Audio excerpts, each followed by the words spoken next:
Interesting. I never knew it. Perfumes on brunette, natural brunettes, they last longer than on blondes. 10 years ago, I left my life in the US and started over, in my favorite place in the world, Rome. Today, I lead a bespoke travel agency and a life across Italy, Greece, and France, sharing curated escapes, timeless style, and the freedom to live on your own terms. If you are craving more than just travel, welcome. Subscribe and let's explore this beautiful world together, one unforgettable story at a time. When most people say they're going shopping in Florence, they usually end up in crowded leather markets and souvenir streets. But this is not where Florence lives. Today, I'm taking you inside the Florence that most travelers never get to see. First, we're stepping into a hidden perfumery, where scent isn't bought, it's composed, where Florentine alchemy still happens behind quiet wooden doors, and every fragrance feels like a memory you haven't lived yet.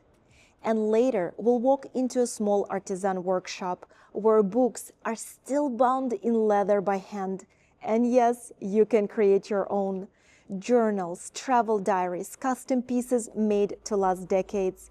The kind of thing you bring home from Italy and keep for the rest of your life. These are the addresses locals don't advertise, but these are exactly the places where you want to shop when you want Florence and not just a souvenir from it.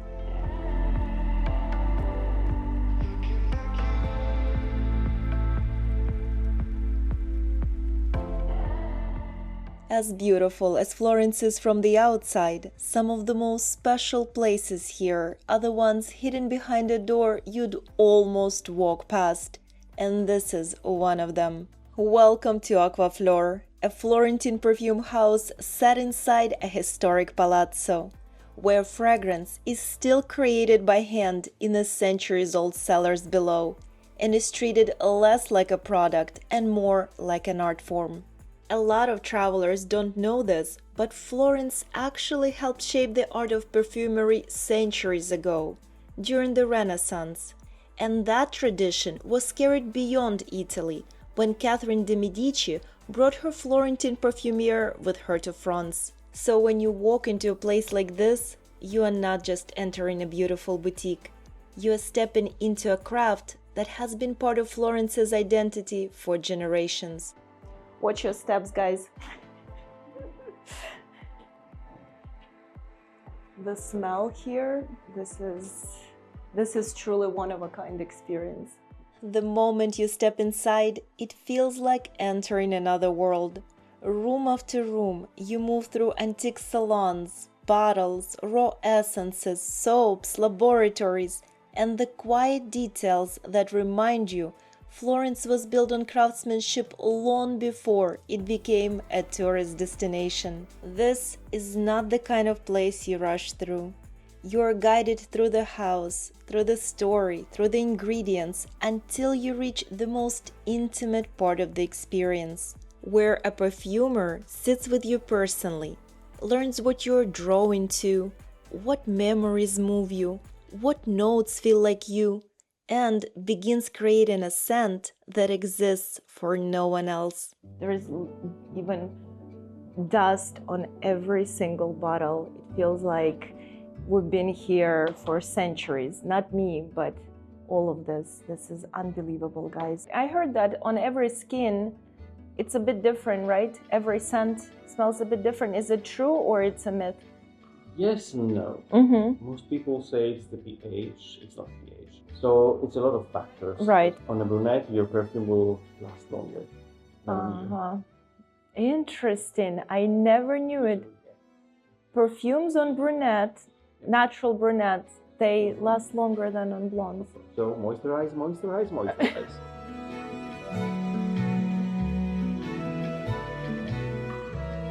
This is the least citrusy of the citrus. This is bergamot.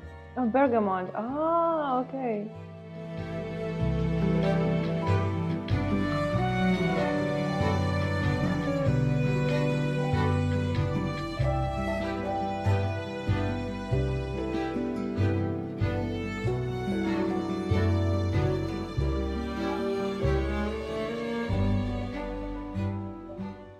this is the best perfume in the world. 2026. This is me summer 2026.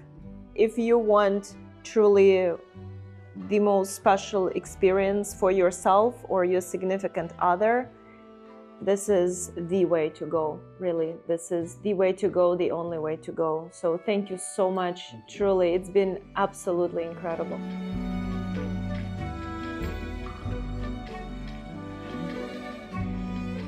What makes Florence so special is that no matter how much time you spend here, just when you start to think you've seen it all, it reveals another side. From scent and atmosphere to craftsmanship you can hold in your hands. Welcome to Alberto Cozzi Firenze, a historic Florentine bindery where leather journals, travel diaries, albums, and custom pieces are still crafted by hand using techniques that belong to another era. In a world of disposable everything, places like this feel almost impossible to find nowadays. These are labels, for example, that we will put on the spine of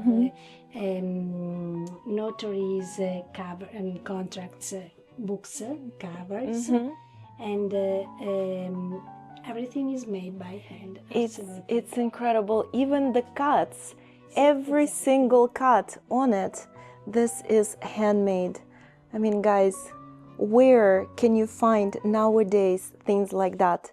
This kind of level of attention, this kind of uniqueness, this kind of level of care. This is truly one of a kind, really. This is the reason why we do just a few pieces souvenir items. Of course. Because we need of time of to course. do them. Yes, but when you buy something here, it's one of a kind, it's unique. You also getting part of the generational history at the same time. Of course, that was passed from generation to generation. So it's not just an object, there is so much more behind it. If we get a piece of leather and we have a form that fold and create these wools that okay. we will use later to sew the cover to the books. To the books. And this is so nice to touch. The leather. The leather. And for us, it's important that people Of know course. it.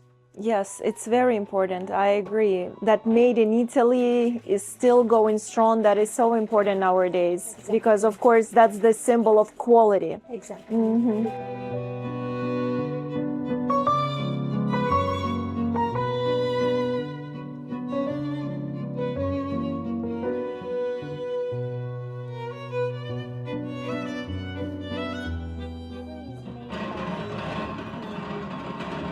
Paperboard.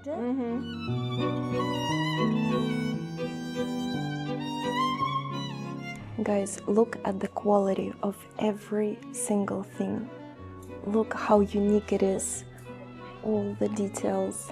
And one of the things I absolutely love about this store in particular is when I came here the very first time and I didn't want to touch anything because of course I didn't know if I'm allowed to touch things, and the owner actually said, go ahead, take it in your hands, touch it. You're supposed to feel the material, you're supposed to see every single detail, and also they are able to put your initials on every single thing. So it's truly as unique as it gets, and so rare nowadays.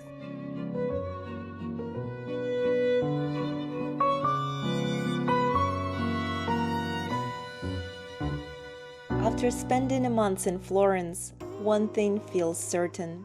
This city never gives you everything at once. Florence reveals itself in layers, and the deeper you go, the more extraordinary it becomes. Some of the rarest things here are found behind an unmarked door, shaped by hand and created to stay with you for life. I've just left Florence and I'm already planning my return. No matter how many times I've been here or how many journeys we've designed for our clients through Fabulous Vita, Florence remains the city people speak about long after they leave, and the one they dream of coming back to most. As the train carries me away from Florence and deeper into the Tuscan countryside, I'm already thinking about the next adventure and a place I absolutely need to share with you. Hidden beneath Montepulciano is one of the most extraordinary historic wine cellars in Tuscany, a place known as the Wine Cathedral, where monumental oak barrels and centuries of winemaking history create an experience no wine lover should miss. If this is your kind of travel, make sure you are subscribed, because in the next episode of Mediterranean Diaries, I'm taking you there.